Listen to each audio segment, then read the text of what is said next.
Beberapa minggu berlalu. Safiah menggelengkan kepala. Kebiasaan, sibuk mulu sama kerjaan. Ya Allah, semoga saja ada kabar baik. Kasihan Marwah, ujian hidupnya begitu besar. Tiba-tiba saja Safiah merasa perutnya tak nyaman. Dia pergi ke kamar mandi untuk muntah. Safiah merasa ada yang tak beres dari dirinya. Muntah terus. Ini tanggal berapa? Wanita bercadar itu berlari mengambil ponsel.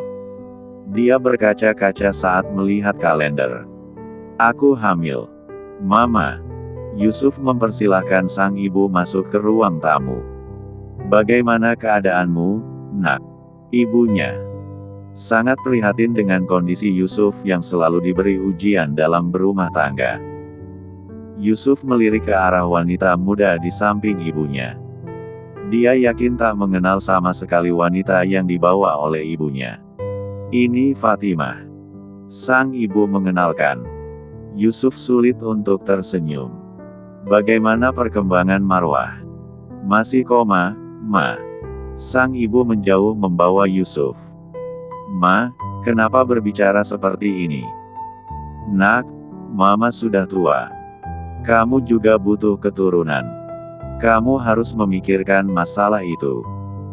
Mama tahu kamu sangat mencintai istrimu, tapi kamu jangan egois pada keluarga juga. Yusuf memejamkan mata. Dia sudah tahu maksud ibunya. Ma, kalau maksud Mama membawa Fatimah untuk ke sini untuk menikah denganku, sebaiknya Mama pulang. Aku tidak akan berpoligami. Kamu butuh keturunan, nak.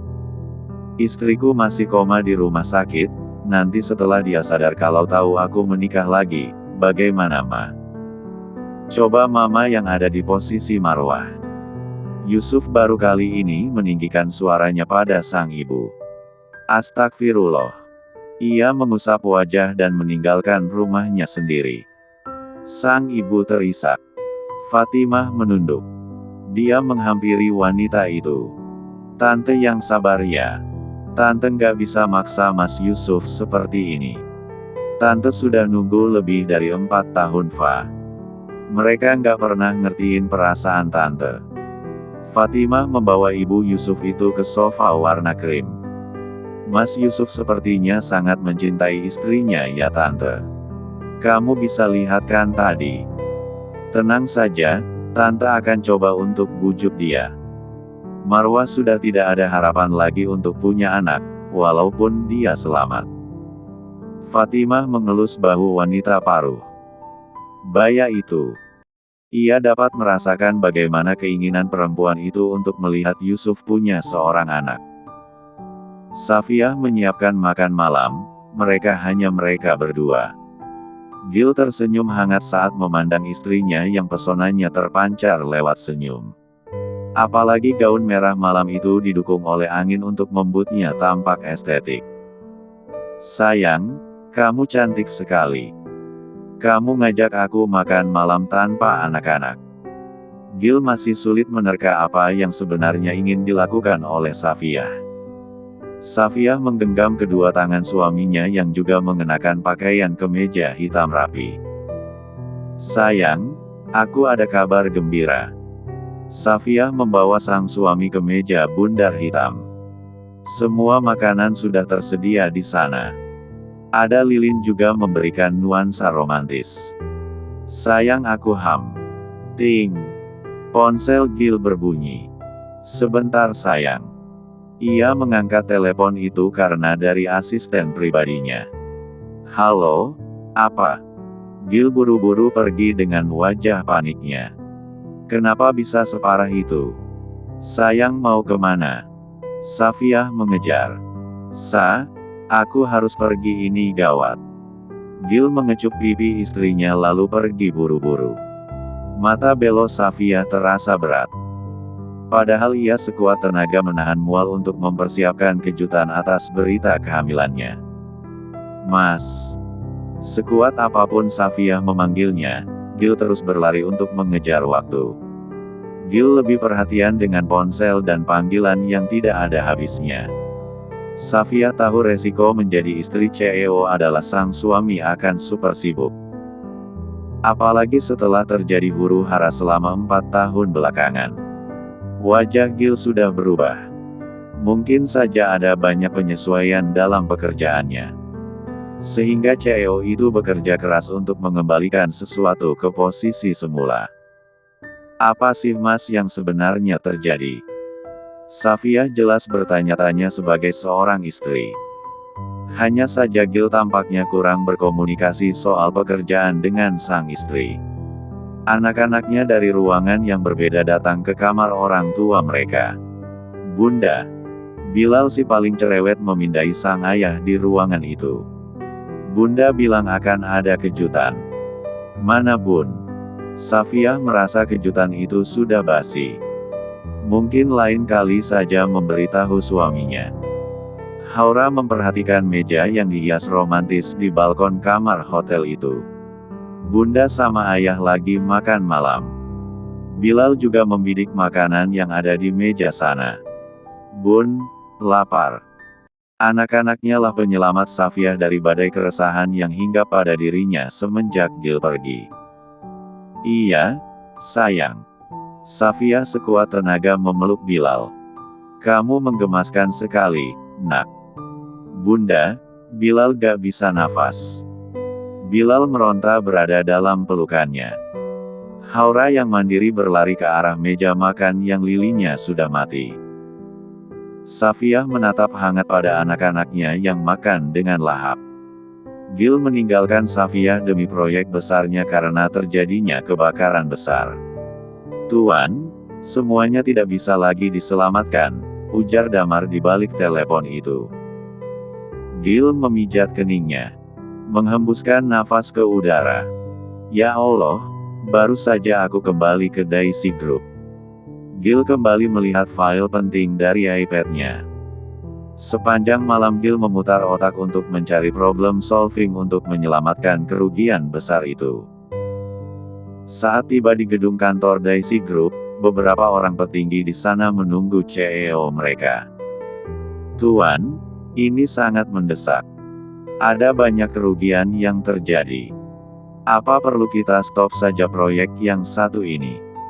Pabrik retailnya juga sudah terbakar. Gil mengepalkan tangan. Seorang CEO sepertinya sudah memiliki jam terbang yang cukup banyak dalam menghadapi banyak masalah kerugian seperti itu. Tidak. Gil berhenti dan menghadap pada beberapa orang petinggi perusahaan. Aku tidak akan mengorbankan orang-orang yang menggantungkan hidupnya pada pabrik dan perusahaan kita. Tapi perusahaan bisa rugi. Gil tahu mungkin saja dia akan rugi besar, tapi ia juga memikirkan para kepala keluarga yang bisa saja kehilangan pekerjaan karena proyek itu dibatalkan. Insya Allah kita lanjutkan saja proyek ini. Gunakan plan B. Sambil mencari problem solving. Gil yang keras kepala itu yakin dengan apa yang dilakukannya demi kebaikan untuk semua orang. Seminggu berlalu, Gil selalu pulang pergi pagi demi menyelamatkan proyek yang dimana banyak kepala keluarga mengais rezeki di sana. Mas. Safia merasa seperti ada banyak hal yang ditutupi suaminya. Gil dengan wajah lelahnya mengecup kening istri. Namun, ia terheran-heran Safia malah mengendus leher, ke meja putih, dan mengecek kerahnya. Ngapain, sayang? Gil memegangi kedua pipi istrinya yang menggemaskan di pagi hari. Padahal baru beranjak dari tempat tidur. Kamu dari mana sih Mas baru pulang? Safia mendorong suaminya. Kamu selingkuh ya dari aku. Matanya sudah memerah. Gil terkekeh. Oh makanya kamu nyari bukti tadi. Ia memeluk istrinya dari belakang. Sayang, aku ini memang tampan, tajir, tapi satu hal yang kamu juga tahu dan seluruh dunia juga tahu. Aku cuma sayang dan cinta sama kamu. Alah, biasanya suami suka gombal romantis begini, taunya. Tuh, kebanyakan prasangka nanti jadi benaran loh. Nauzubillah. Amit-amit. Safiyah mengetuk kepalanya. Gil menyeringai memperhatikan sikap istrinya yang penuh kekhawatiran. Terus kenapa kamu pergi pagi pulang pagi? Anak-anak juga nanyain kamu terus. Gil menarik nafas dalam-dalam.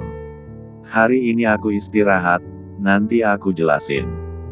Tenang saja, aku nggak ada bakat selingkuh. Boleh aku mandi dulu? Safiyah memutar bola matanya. Terserah. Gil tahu satu kata keramat itu memang mengundang banyak tafsir. Namun, ia begitu lelah karena pekerjaannya yang begitu ekstra padat. Safiyah menatap punggung suaminya yang sudah pergi begitu saja ke kamar mandi. 1 jam kemudian, Safiyah kembali lagi ke kamar. Astagfirullah, dia tidur. Tadi katanya mau jelasin. Ya udahlah. Gak mungkin juga Mas Gil macam-macam. Safiyah bersiap-siap untuk pergi ke rumah sakit untuk memeriksa kandungannya. Safiyah tidak hanya sendiri pergi ke rumah sakit, dia ditemani oleh supir wanitanya. Usai melakukan pemeriksaan selama 1 jam dan kandungannya dinyatakan sehat, wanita bercadar hitam itu awalnya ingin pulang. Namun, ia bertemu dengan Ibu Yusuf. Tante. Safiyah memindai wanita cantik dengan jilbab warna putih. Ia tak mengenalinya. Wanita parubaya itu sumringah. Masya Allah, udah lama gak ketemu sama kamu. Tante mau jenguk Marwah. Tante mau ketemu Yusuf. Kamu tahu sendirilah Yusuf itu setiap hari selalu nungguin istrinya bangun. Sampai dirinya sendiri saja tidak diurus. Safiyah tersenyum lewat matanya. Ia hendak bertanya soal wanita muda itu, tapi Ibu Yusuf pamit begitu saja. Non, tadi siapa? Adiknya Pak Yusuf. Tanya supir perempuan itu. Gak tahu juga Bi. Nggak kenal. Baru lihat. Kita langsung pulang sajalah Bi. Aku takut nanti Mas Gil suka emosi kalau aku ketemu Mas Yusuf. Safiyah. Yusuf dari arah depan berjalan ke arahnya. Loh Mas, kamu kok dari sana? Bukannya, kamu ada di ruangannya Marwah. Aku baru datang. Oh, tadi aku lihat ada perempuan yang cantik banget sama ibu kamu. Itu siapa? Sepupu kamu. Yusuf menghempaskan nafasnya. Wajahnya berubah jadi lebih sendu. Safiyah juga bisa merasakan perubahan mimik wajah Yusuf jadi lebih mellow. Ada yang salah ya dari pertanyaan aku. Ibuku minta aku nikah lagi. Supaya ada keturunan untuk meneruskan perusahaan. Astagfirullah. Safiyah melebarkan matanya. Aku nggak akan pernah poligami, Sa. Oh jadi kamu tetap ketemu sama pujaan hati kamu di sini Sa. Gil berdecak di kemeja hitamnya. Aku mati-matian berusaha secepat mungkin datang ke rumah sakit, ternyata kamu bukan sakit, tapi kamu mau nemuin dia. Mas, aku kecewa sama kamu, Sa. Gil membalik badan lalu pergi dari sana. Mas. Safiyah tersandung dan jatuh terduduk. Dia tak menyangka jika Gil akan menyusul. Gil kembali ke rumah dengan memikul kemarahan yang membabi buta. Sialan, aku sudah bekerja keras demi kamu dan anak-anak, tapi kamu masih saja perhatian dengan pria itu. Gil memukul setir mobil. Kendaraan itu dibawa secara ugal-ugalan oleh Gil. Hingga ia tiba di rumah. Ia tak mau disapa oleh siapapun. Saat tiba di kamar Gil semakin panas. Dia membuang segala barang yang ada di meja rias istrinya. Mas. Safiyah dengan berlinang air mata masuk ke kamar itu. Aku bisa jelasin. Pergi kamu dari sini. Aku muak denganmu. Gil mendorong Safiyah dari kamar. Mengunci pintu. Ark. Gil menendang apa saja yang ada di sana. Saat ia menendang tong sampah, ada sesuatu yang ia temukan di sana. Tespek dengan 2 garis merahnya. Gil menutup mulut. Sayang. Air matanya berlinang. Sayang, kenapa kamu tidak bilang? Maafkan aku. Ia tersenyum sambil meneteskan cairan kebahagiaan itu. Gil tidak pernah menyangka sikapannya terlalu sembrono. Terlalu mudah menyimpulkan sesuatu yang belum tentu terjadi. Akibat masa lalu diselingkuhi dan hilang selama bertahun-tahun menjadikan Gil sosok yang takut dua kali dikhianati. Meski dia tahu Safia paham agama. Sayang. Mata Gil berbinar saat menatap tespek itu. Gil mengingat kejadian beberapa waktu yang lalu. Ya, masih segar dalam ingatannya saat Safia tiba-tiba mengajak makan malam di balkon kamar hotel. Apa dia ingin memberiku kejutan? Gil berlari keluar kamar, tapi tidak melihat istrinya lagi. Walaupun badannya masih sangat lelah. Dia terus mencari keberadaan istrinya yang mungkin saja sakit hati karena ulah cemburu buta itu. Big, Safia di mana? Gil bertanya pada siapa saja yang ada di rumah itu, tapi tidak ada yang tahu di mana keberadaannya. Sempat Gil kelimpungan mencari keberadaan Safia. Bahkan dia menelepon kenalan terdekat. Takut Safia kabur. Gil baru ingat ada satu tempat yang belum ia periksa. Ya, masjid yang menjadi bukti betapa CEO itu mencintai istrinya secara ugal-ugalan. Ya Allah, aku lupa ini masih pagi. Gil berjalan ke seberang rumahnya. Lama Gil menatap masjid yang bertuliskan As-Safiyah di sana. Senyum di bibirnya terasa sampai ke hati. Ketika kakinya sudah melangkah lebih jauh, dia mengintip dari kejauhan. Memang dugaannya tidak salah lagi. Safia ada di dalam masjid itu seorang diri. Mengerjakan salat duha dengan derai air mata yang berlimpah ruah. Gil merasa tidak ingin mengganggu kehusyukan Safia dalam menjalankan ibadahnya. Ia pergi meninggalkan masjid itu. Safia terisak dengan hatinya yang terasa begitu sesak. Astagfirullah. Sulit baginya menyingkirkan cairan bening yang betah keluar dari sudut mata. Kenapa sih mas kamu gak percaya sama aku? Dumalnya sendiri setelah membaca Al-Quran. Lama Safia diam untuk menenangkan diri. Mungkin ini ujian dari Allah. Aku memang harus lebih sabar dengan suamiku. Ponsel yang ada di samping wanita itu berdering. Dia menatap pesan bertubi-tubi yang dikirimkan oleh Yusuf. Safia sudah tak ada energi lagi untuk membaca semua pesan yang dikirimkan pria itu. Namun, ia tak mau membuat Yusuf juga salah sangka. Ia terpaksa menekuni ponsel itu. Yusuf, Assalamualaikum, Sa. Apa tadi Gil marah saat kita bertemu? Yusuf, apa kalian bertengkar lagi karena Gil mengira aku mendekatimu? Yusuf, apa Gil masih mengira kamu masih menjalankan amanah Marwah untuk memperhatikanku?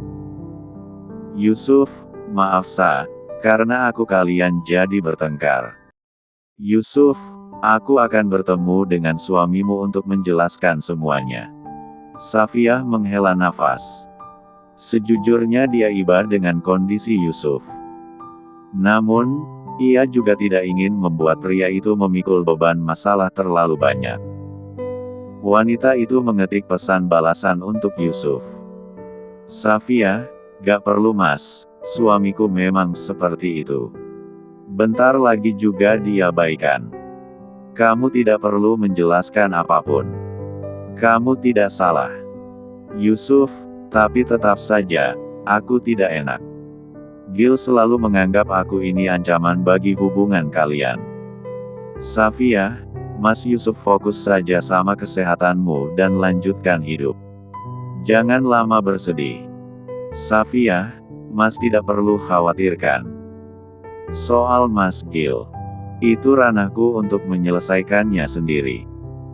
Yusuf, baiklah, aku harap keluarga kalian selalu baik-baik saja. Safia, Mas aku boleh nanya, tapi jangan marah ya. Yusuf, tanya apa? Safia, apa benar Mas Yusuf akan menikah dengan perempuan yang datang bersama tante ke rumah sakit tadi? Safia, aku tahu Mas memang butuh keturunan, tapi apa nggak sebaiknya Mas tunggu dulu setelah Marwah bangun dari komanya? Yusuf, aku saat ini sangat dipusingkan dengan sikap ibuku. Dia tidak sama sekali membantu menyelesaikan masalah. Yusuf, aku bukannya tidak ingin jadi anak yang berbakti, tapi istriku lagi koma. Apa aku tidak tampak jahat menikah di saat kondisi seperti ini? Safia juga sulit untuk membantu Yusuf menyelesaikan masalahnya. Rumit dan nasib Marwah juga belum tentu bisa bangun dari koma dalam waktu dekat. Ya Allah, kasihan sekali kamu, wah. Masalahku tidak ada apa-apanya dibandingkan masalah yang kamu dan Mas Yusuf alami. Safia bersyukur atas kenikmatan yang ia punya saat ini. Meski hidupnya tidaklah sempurna, mendekati pun tidak. Yang terpenting bagi Safia adalah suami dan anak-anaknya sehat. Ya, walaupun sang suami minus sikap yang kadang bikin salah paham. Kalau saja Marwah sudah bangun dari komanya, pasti saat tahu Safia hamil, wanita itu akan sedih lagi. Ya Allah, sudahilah ujian yang Engkau berikan pada Marwah. Dia sudah banyak bersabar dalam hidup. Safia begitu pilu mengingat rentetan ujian hidup yang dialami oleh Marwah.